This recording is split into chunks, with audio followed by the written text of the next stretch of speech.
Hello guys, this is Sunansu from Padhai Hoga Hai. Today we are going to discuss trigonometry and its basic concepts. So let's start. Trigonometry को हम लोग दो part में पढ़ते हैं. पहला triangles के बारे में पढ़ते हैं. ट्रायंगल्स दूसरा ज्योमेट्री.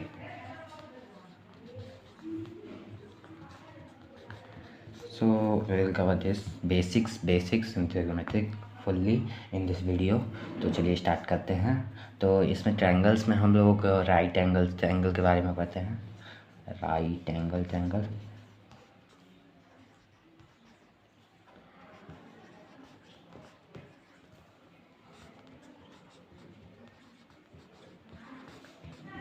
और ज्योमेट्री में हम लोग क्वाड्रेंट्स के बारे में पढ़ते हैं.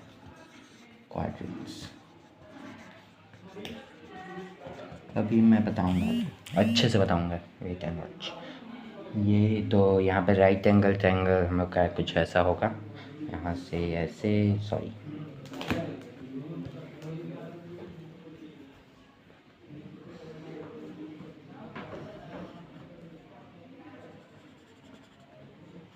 ऐसा कुछ होगा.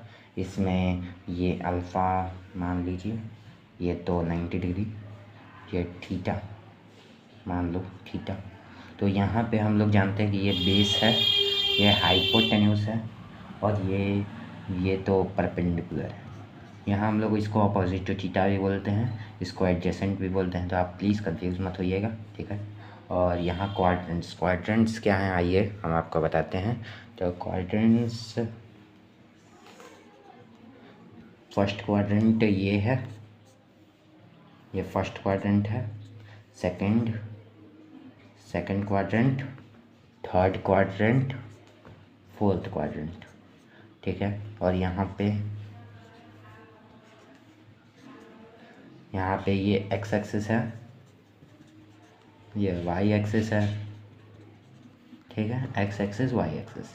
तो एक्स एक्सिस, वाई एक्सिस है, और इधर नेगेटिव वाला एक्स एक्सिस, यहाँ माइनस वाई एक्सिस, मतलब नेगेटिव वाला वाई एक्सिस, ठीक है.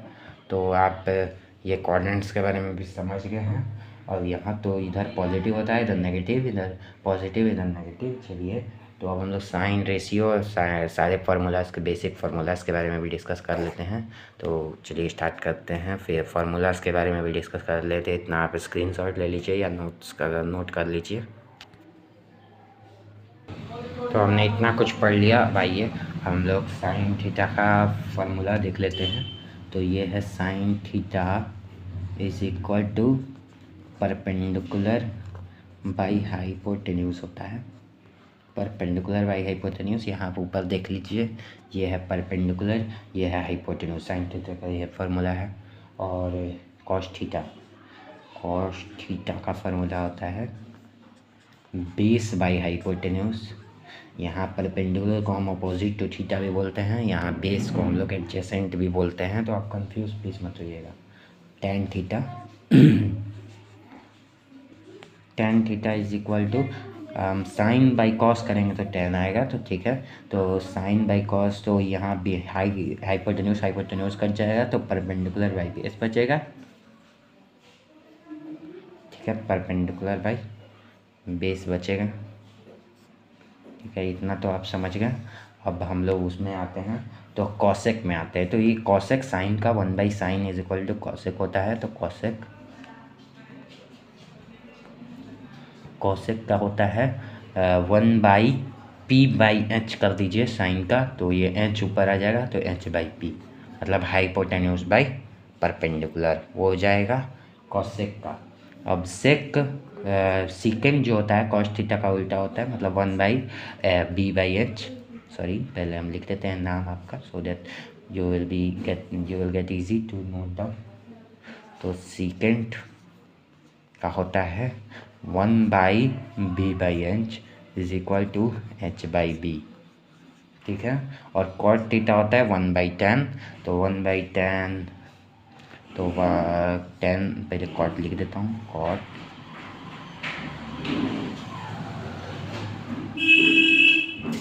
थीटा ठीक है। तो कॉट थीटा होता है, कॉट थीटा को हम लिख सकते हैं 1/tan theta, that is tan theta का फॉर्मूला क्या है, यहाँ देख रहा है परपेंडिकुलर बाई बेस, तो perpendicular by base is equal to base by perpendicular. तो अब मुझे लगता है आपको ये टोटल क्लियर हो गया है। देख लीजिए, ट्रिग्नोमेट्री, ट्रायंगल्स और ज्योमेट्री के बारे में हम लोग पढ़ते हैं, और ट्रायंगल्स को इसमें हम राइट एंगल ट्रायंगल के बारे में पढ़ते हैं। राइट एंगल ट्रायंगल में ये परपेंडिकुलर, ये हाइपोटेन्यूज, ये बेस होता है, और यहाँ quadrants, first quadrant, second quadrant, third quadrant, fourth quadrant, और इसमें वाई एक्सेस है, ये एक्स एक्सेस है। अब इसी पे पूरा ट्रिग्नोमेट्री, अगर आपको ये पता चल गया तो इसी पे पूरा ट्रिग्नोमेट्री है।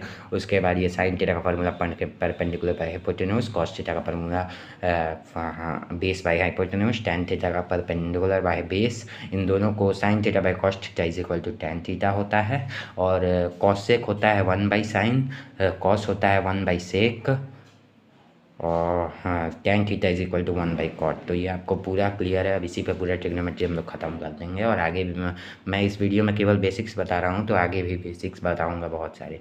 अब एक क्वेश्चन कर लेते हैं, बहुत अच्छा। चलिए देखिए, आपके सामने मैंने ये क्वेश्चन लिख दिया है, तो आप प्लीज़ इसे फाइंड कीजिए। बहुत लोग इसे ट्रायंगल्स के द्वारा फाइंड करेंगे, तो ये भी बहुत अच्छा ट्रिक है, ये बेसिक्स का ट्रिक है, लेकिन मैं इसे ऐसे नहीं कराऊंगा क्योंकि ये सब कोई कर सकता है। Tan theta is equal to, पहले मैं वो वाला ट्रिक भी बता देता हूँ कि आपको इजी होगा वो करने में। देखिए, tan theta is equal to 4/5 हो जाएगा, अगर ये सब 5 को लेके आएंगे तो टैन थीटा का फॉर्मूला होता है, टैन थीटा का फॉर्मूला ऑलरेडी मैंने लिखवा दिया है, perpendicular by base.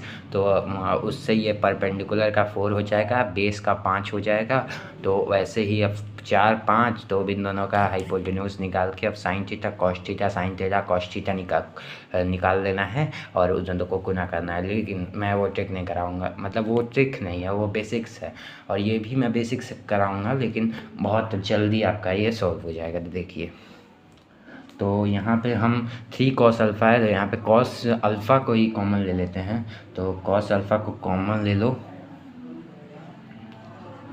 Is equal to 5 sin alpha. यहाँ से मैंने cos अल्फ़ा को कॉमन लिया, तो यहाँ पे cos अल्फ़ा हो जाएगा डिवाइड में, क्योंकि यहाँ पे cos अल्फ़ा नहीं था और हमने कॉमन लिया, तो इसे लिखना पड़ेगा यहाँ पे ना। तो यहाँ पे 3 था, यहाँ पे cos अल्फ़ा था, तो हमने तो cos अल्फ़ा को कॉमन ले लिया, तो केवल 3 बचा है ना, ठीक है। और यहाँ अब नीचे से भी cos अल्फ़ा कॉमन लेंगे, हमको काटना है यहाँ पे, तो cos अल्फ़ा को कॉमन ले लो, और यहाँ से ये 5 sin अल्फ़ा है, तो 5 sin अल्फ़ा है, तो यहाँ पे 5 sin अल्फ़ा, यहाँ पे बाई cos अल्फ़ा, क्योंकि यहाँ से भी कॉमन, दोनों तरफ से कॉमन लिया, तो यहाँ से भी कॉमन लिया होगा, तो बाई करना ही पड़ेगा, और यहाँ पे बाई +2 होगा, ठीक है। यहाँ पे हम लोग को बहुत बेसिक्स पता चल गए। अब आपको यहाँ पे डाउट होगा कि बाई में क्यों किया, तो आपको यहाँ से हमने cos अल्फ़ा था तो हमने कॉमन ले लिया, लेकिन यहाँ cos अल्फ़ा नहीं था, तो हमने बाई करके, मतलब उसको लिया और फिर बाई कर दिया, मतलब इसको दोनों तरफ cos अल्फ़ा, इसको cos अल्फ़ा से मल्टीप्लाई किया और cos अल्फ़ा से डिवाइड किया, ठीक है। तो cos अल्फ़ा से जो मल्टीप्लाई किया उसको तो कॉमन ले लिया, तो cos अल्फ़ा से जो डिवाइड किया वो तो यहीं रहेगा ना, ठीक है। इसीलिए हमने ऐसा सेम थिंग यहाँ किया, तो cos अल्फ़ा कट गया, और cos अल्फ़ा कट गया, और अब हम इसे सॉल्व कर देंगे डायरेक्ट। तो हम लोग को पता है 5 tan थीटा हो जाएगा, तो 5 tan थीटा -3 बाई, ये भी tan थीटा हो जाएगा, तो 5 tan थीटा +2, ठीक है। 5 tan थीटा -3, 5 tan थीटा +2, तो यहाँ पे 5 tan थीटा का वैल्यू, यहाँ पे देखिए आप प्लीज़, 5 tan थीटा का वैल्यू 4 दिया हुआ है, तो डायरेक्ट अब आपका बच्चा वाला प्रॉब्लम बन गया, 4 - 3/4 + 2, that is 1/6 is the answer of this question. तो उम्मीद है आपको बहुत मज़ा आया होगा क्वेश्चन करने में। मैंने बेसिक्स से ये क्वेश्चन किया, भले ही थोड़ा हार्ड था, लेकिन आप अगर समझने का कोशिश करेंगे तो पक्का समझ में आएगा। अगर नहीं समझ में आया तो कोई दिक्कत नहीं है, क्योंकि एक थोड़ा क्वेश्चन मॉडरेट टाइप था, इसीलिए आपको नहीं समझ में आया होगा। अगर आपको नहीं समझ में आया तो आप इससे भी कर सकते हैं ट्रायंगल वाइज, और ये तो बहुत ही जी को देखा है। आप प्लीज़ यहाँ पे cos अल्फ़ा को कमेंट लिया है, आप sin अल्फ़ा को भी ले सकते हैं, लेकिन यहाँ पे sin अल्फ़ा इधर भी मल्टीप्लाई करके, इधर डिवाइड करना, इधर भी डिवाइड करना, तो sin अल्फ़ा भी कॉमन लेके हम लोग कर सकते हैं, ठीक है। अब चलिए नेक्स्ट टॉपिक के बारे में, नेक्स्ट बेसिक्स बता रहा हूँ आपको, जो कि है क्वाड्रेंट्स। चलिए बताते हैं। चलिए अब नेक्स्ट कॉन्सेप्ट को स्टार्ट करते हैं। ये बहुत अच्छा होगा आपका कॉन्सेप्ट, प्लीज़ अच्छे से समझिए। और यहाँ अच्छा से नहीं समझा तो पूरा ट्रिग्नोमेट्री गोला हो जाएगा। अगर ये समझ लिया तो भाई कुछ है ही नहीं भाई ट्रिग्नोमेट्री में। Please try to understand, if you done please comment down. ठीक है, तो मैंने पहले ही आपको बताया था ये फर्स्ट क्वाड्रेंट है, ये सेकंड क्वाड्रेंट है, ये थर्ड क्वाड्रेंट है और ये फोर्थ क्वाड्रेंट है। ठीक है, आपको पता है।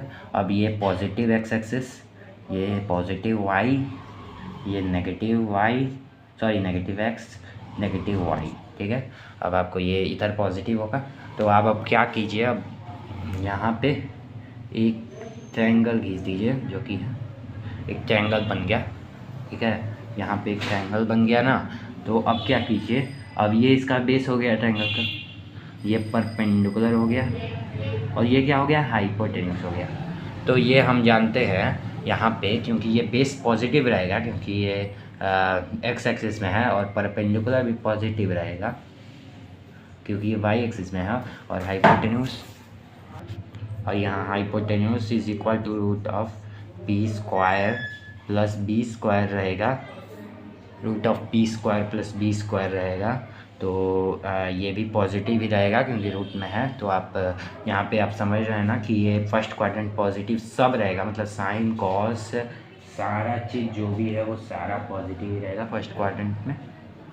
ठीक है, अब सेकंड क्वाड्रेंट पे आते हैं। तो यहाँ पे अगर हम एक ट्रायंगल बनाते हैं तो यहाँ देखिए ये बेस नेगेटिव है, बेस नेगेटिव है, और यहाँ हाइपोटेन्यूस जो है, अगर बेस नेगेटिव है और ये जो परपेंडिकुलर है वो तो पॉजिटिव ही है, और यहाँ हाइपोटेन्यूस जो है वो भी पॉजिटिव, वो यहाँ पे हाइपोटेन्यूस पर नेगेटिव सॉरी पॉजिटिव आएगा क्योंकि रूट में हमेशा पॉजिटिव ही आएगा, और यहाँ ये पॉजिटिव है लेकिन ये तो नेगेटिव है ना। तो अब हम जानते हैं कौन कौन से फार्मूला में बेस आता है नीचे, उससे वो नेगेटिव हो जाएगा। तो यहाँ हम लोग को क्या पता चलेगा, देखिए यहाँ पे सेक थीटा जो कि है सेक थीटा और कॉस थीटा, यहाँ पे जो भी है sine theta cos theta tan theta, जिसमें भी बेस नहीं आ रहा है वो पॉजिटिव रहेगा, और जिसमें बेस आ रहा है वो नेगेटिव हो जाएगा। तो अच्छे से आइए हम आपको अच्छे से बता। तो यहाँ हम लोग को पता है कॉस थीटा का फार्मूला हो जाता है बेस बाई हाइपोटेन्यूस। तो हम लोग को बेस तो पॉजिटिव है लेकिन सॉरी हाइट तो पॉजिटिव है लेकिन बेस नेगेटिव में है ना, तो यहाँ पे कॉस थीटा जो है कॉस वो नेगेटिव हो जाएगा, और कॉस नेगेटिव हो जाएगा, और यहाँ जो टेन थीटा है वहाँ पे परपेंडिकुलर बाई हाइपोटेन्यूस है। टेन थीटा का फार्मूला, टेन थीटा में परपेंडिकुलर बाई बेस है, सॉरी परपेंडिकुलर बाई बेस है, तो यहाँ बेस तो नेगेटिव में है तो नेगेटिव में ही इसका आंसर आएगा। मतलब कॉस थीटा टेन थीटा ये भी नेगेटिव रहेंगे, सेक थीटा भी नेगेटिव रहेगा क्योंकि उसका हाइट बाई बेस है, और कॉट थीटा भी नेगेटिव क्योंकि बेस बाई परपेंडिकुलर है। लेकिन यहाँ साइन और कॉसेक हमेशा पॉजिटिव रहेंगे, यहाँ साइन थीटा, यहाँ लेकिन साइन थीटा और कॉसेक थीटा ऑलवेज पॉजिटिव रहेंगे। साइन थीटा और कॉसेक थीटा हमेशा पॉजिटिव रहेंगे सेकंड क्वाड्रेंट में। ठीक है, आप ये याद रखिए, मतलब ये हमको बेसिक्स भी बता दिया क्योंकि यहाँ पे बेस नेगेटिव है तो जिस फार्मूला में बेस आ रहा है वो नेगेटिव हो जाएगा, लेकिन साइन थीटा कॉसेक थीटा का फार्मूला में बेस आ ही नहीं रहा। आप साइन थीटा का फार्मूला है perpendicular by hypotenuse, cos theta का फार्मूला है हाइपोटेन्यूस बाई परपेंडिकुलर, इसीलिए यहाँ पे बेस नहीं आ रहा है, इसलिए पॉजिटिव ही रहेगा। ठीक है, और यहाँ पे ऑल पॉजिटिव रहेगा। आप चलिए ये थर्ड क्वाड्रेंट में आते हैं, तो थर्ड क्वाड्रेंट के बारे में पढ़ लेते हैं थोड़ा सा। तो थर्ड क्वाड्रेंट यहाँ पे आप देख रहे हैं टेन थीटा, यहाँ पे जो देख रहे हैं आप बेस भी नेगेटिव है और परपेंडिकुलर भी नेगेटिव है, यहाँ बेस भी नेगेटिव परपेंडिकुलर भी नेगेटिव, तो यहाँ पे केवल tan theta and cot theta positive रहेगा, बाकी सारे नेगेटिव। कैसे रहेंगे देख लीजिए, टेन थीटा का फॉर्मूला होता है tan थीटा का फार्मूला होता है परपेंडिकुलर बाई बेस, और cot थीटा का फार्मूला होता है बेस बाई परपेंडिकुलर। तो बेस बाई परपेंडिकुलर रहेगा तो माइनस माइनस कट जाएगा, और tan theta perpendicular by base रहेगा तो माइनस माइनस कट जाएगा। लेकिन बाकी सब में अगर ई दोनों आएगा और ये दोनों आएगा तो वहाँ पे सारे में माइनस में ही आएंगे, मतलब tan थीटा cot थीटा इसमें पॉजिटिव रहेंगे, बाकी सारे नेगेटिव रहेंगे। अब आते हैं फोर्थ क्वाड्रेंट की तरफ। यहाँ आप देख रहे हैं कि यहाँ पे जो ये परपेंडिकुलर है वो नेगेटिव में है, लेकिन बेस पॉजिटिव हो जा रहा है क्योंकि पॉजिटिव एक्स एक्सिस है, तो हाइपोटेन्यूज भी पॉजिटिव में ही रहेगा। तो यहाँ पे सिर्फ cos theta and sec theta positive होते हैं और बाकी सब नेगेटिव होते हैं। कॉस थीटा और सेक थीटा पॉजिटिव होते हैं, cos theta and sec theta, cos theta and sec theta positive, बाकी सब नेगेटिव। बाकी सब अगर आप बाकी सब का फार्मूला लगाएंगे तो कॉस थीटा का फार्मूला हम जानते हैं बेस बाई हाइपोटेन्यूज। तो आप देख लीजिए बेस पॉजिटिव और बाई हाइपोटेन्यूज भी पॉजिटिव, पॉजिटिव पॉजिटिव रहेगा तो कॉस थीटा पॉजिटिव रहेगा। सेक थीटा 1 बाई कॉस है तो 1 बाई कॉस, तो 1 बाई बेस बाई हाई, तो ये ऊपर जाएगा तो h बाई बेस। तो हाइपोटेन्यूज भी पॉजिटिव है, बेस भी पॉजिटिव है, तो पॉजिटिव पॉजिटिव हमेशा पॉजिटिव ही रहेगा। लेकिन और बाकी सब परपेंडिकुलर भी आ रहा है, जैसे कि साइन थीटा